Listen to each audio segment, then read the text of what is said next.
Okay, well, everybody, welcome to the, I guess this is called Team Talks, not Tech Talks, but thanks for having me here at the London office. This is my first time here. It's a wonderful, beautiful place.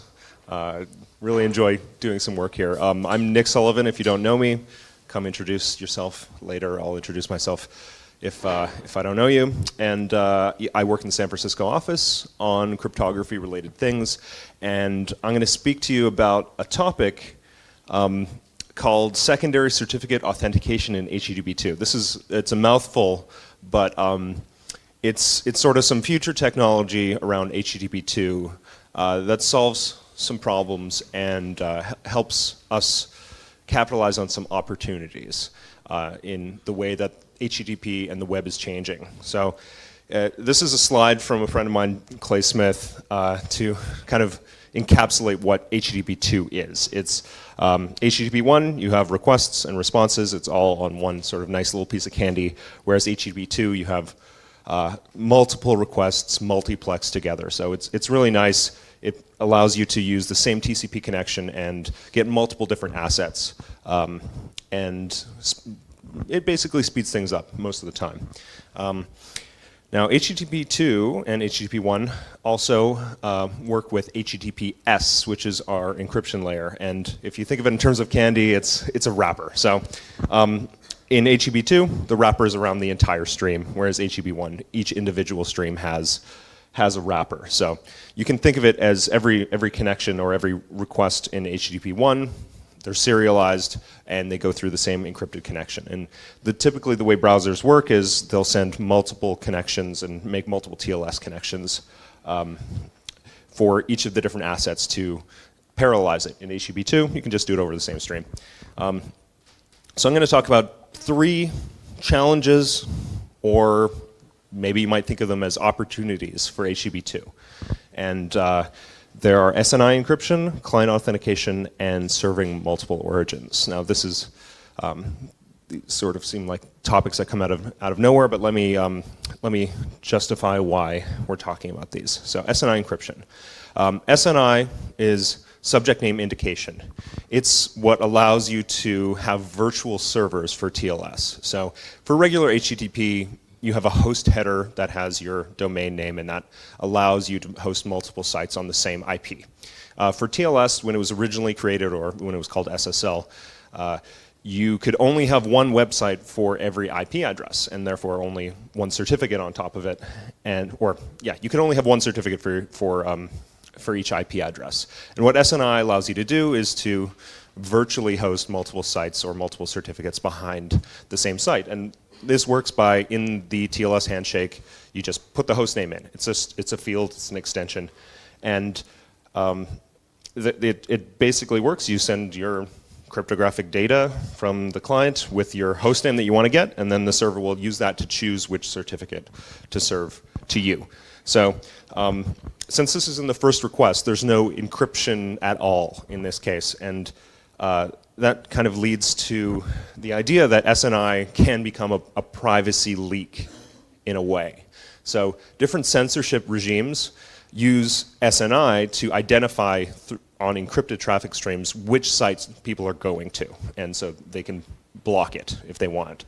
And people have been recently abusing this SNI hostname. So as a standard, websites are supposed to route based on the host header, which is in the HTTP layer in the encrypted connection. You have a host header that says, okay, what host am I actually going for?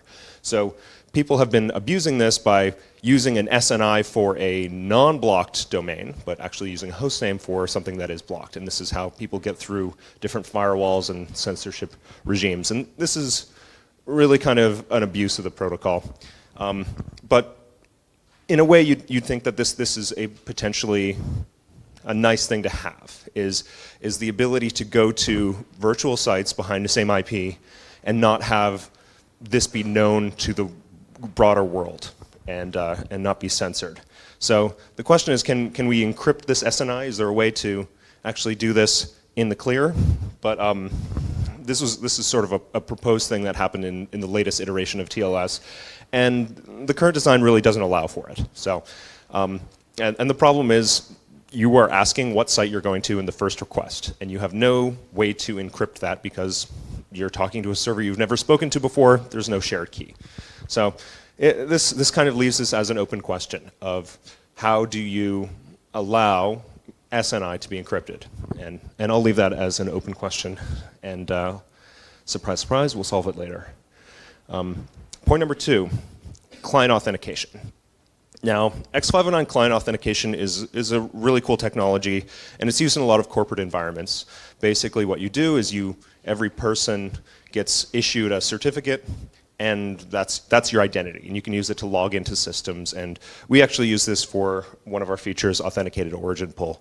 So Cloudflare will, you get a certificate, and you essentially use your private key for that certificate to sign a proof that you control the private key for that certificate in the TLS handshake. So before it gets to the HTTP layer, this is TLS Layer Authentication.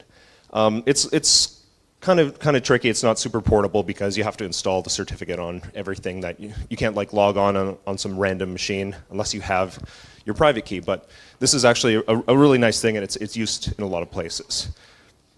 And with the current version of TLS, the way it works is it's typically server authenticated first. So you connect to the site, it gives you a certificate and proves it owns that certificate. As a client, you are anonymous, and browsing the web, HTTPS, is mostly anonymous. But sometimes you have, if you want authentication with X509, you can have protected URIs. So if you have part of your site that says /login, and you want to use this X509 authentication, the way it works is it just triggers a renegotiation. So it says, okay, your TLS, dear browser, this connection is not authenticated from the client side. Let's reestablish a connection, but this time I want you to prove who you are. And this works really well in this kind of single request per connection context of HTTP1. But when it comes to HTTP2, you have all these different requests multiplexed together on different streams over the same TLS connection. So when you hit a protected domain, what are the options? Do you actually, there's not really a good way to say, oh, I want this to be authenticated, because each one of these threads could correspond to different assets, some authenticated, some not. You really kind of need a mutex. You need to kind of stop everything in its tracks, and you go back to the TLS layer and say, re-authenticate, and then resume everything through the HTTP2 layer. It's really inelegant, you could say. So that's sort of where we are with client auth in HTTP2. It kind of breaks the model that is used on the web right now. The third one's not a problem. It's more of an opportunity. And it's kind of an extension of the idea of what HTTP2 brings us. So the idea, I like to think of it as reducing the number of requests per connection. And this is from our marketing material, but the difference between HTTP 1 and 2 is, you have a site with 3 different assets and you have 3 TCP connections versus 1. And this is generally a good thing for server systems to have fewer TCP connections. The more TCP connections, then the more sort of kernel resources you're taking up, and it's a lot more complicated. When really, if you can multiplex on a higher layer, it's a lot better. So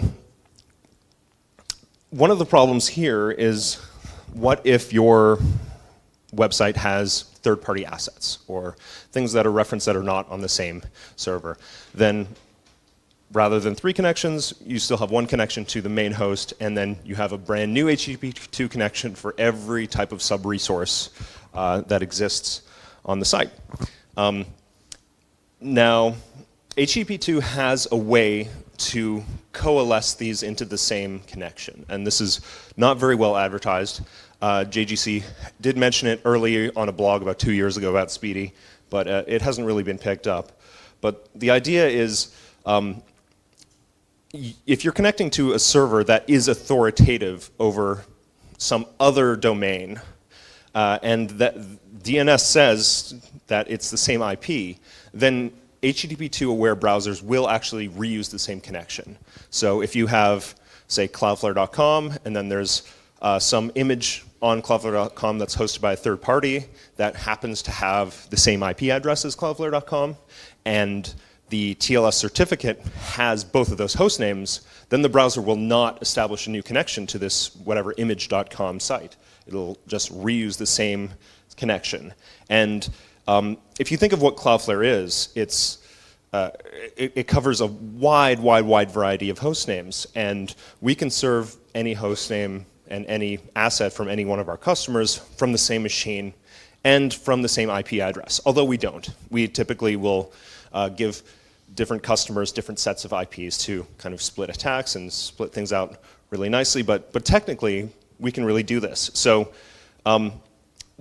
if we have two host names, both served by Cloudflare, how can we get the browser to reuse the same connection? This would actually save a lot of resources for us. It would stop a browser from connecting to Cloudflare, say 30 different times for different assets. Like if you imagine some forum that has a lot of different images hosted from different imaging services, all of them on Cloudflare, that's going to be a lot of TCP connections to us, where it would make sense to multiplex that over the same connection. So how would we do that? Well, it's really tricky in this case. We would have to put all of our customers on the same IP, and we would have to have a certificate that covers them all. So this is obviously very infeasible to do. But it is a potential opportunity. If we can solve that, we can lower the number of requests per connection for the network. So these are three kind of general problems or issues, potential opportunities in the HTTP space. And the idea of this talk and the idea I'm going to introduce hopefully will help resolve these and have a nice solution for all three. And this is called secondary authentication in HTTP2. And the basic idea is that rather than relying on layer 6 TLS to do certificate authentication, I mean, you still can, why don't you prove ownership of certificates at the HTTP layer? Can you do that? Can you assert ownership of a certificate inside of HTTP2? And given the right constructions, you really can. All you need to do to prove ownership of a certificate is to sign a known value, digitally sign a known value with the private key for that certificate. And what this proposal is a way to actually take this idea and specify it in HTTP2 and make it a standard. So